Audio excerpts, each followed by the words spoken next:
రాముడు అయోధ్యలో పుట్టి గురువుల తాన విద్యా బుద్ధులు నేర్చుకొని స్వయంవరంలా శివధనుసు నిరిసి సీతమ్మను మనువాడి కైకమ్మ కోరిక ప్రకారం దశరథుడు అడవులెమ్మడి పోవాలని ఆడరేయంగానే వనవాసానికి బయలుదేరిండు. సీతమ్మ తల్లిని తమ్ముడు లక్ష్మణ్ని ఎంటబెట్టుకొని ఇక తిరుక్కుంటా భద్రాచలంలా పాదం మోపిండు.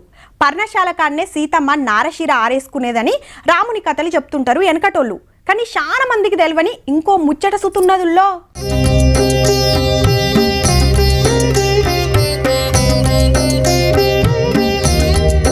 నామాలున్నాయి గాని నారాయణుడు కాదు, మీసాలున్నాయి గాని మల్లన్న దేవుడు కాదు.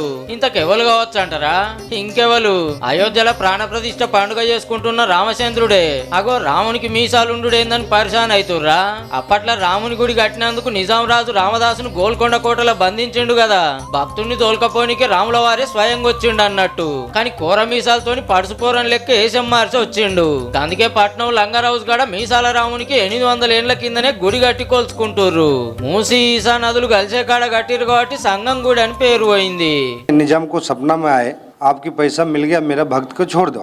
जब देखे उठ के तो उसका टेबल पे सोने चांदी हीरे जबरात सब वास्तविक में रखा हुआ था. तो निजाम अपना सिपाही को आदेश दिए आप जाओ उनको बाहर छोड़ दो. అగనట అప్పుల పాలైనోళ్ళు బాధల్లున్నోళ్ళు మీసాల రాముని దర్శించుకుంటే అప్పులు తిప్పలు అన్ని పోతాయని భక్తుల నమ్మిక.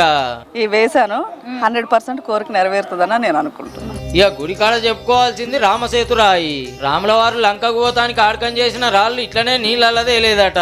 ఇన్ని 100 ఏళ్ల కాంచెల్లి గుడి కాడనే ఉంది. అందుకే దాని మీద చిల్లర సిక్కలు వేసి కోరుకుంటే అప్పుల తిప్పలు తీరుతాయి అంటున్నారు భక్తులు.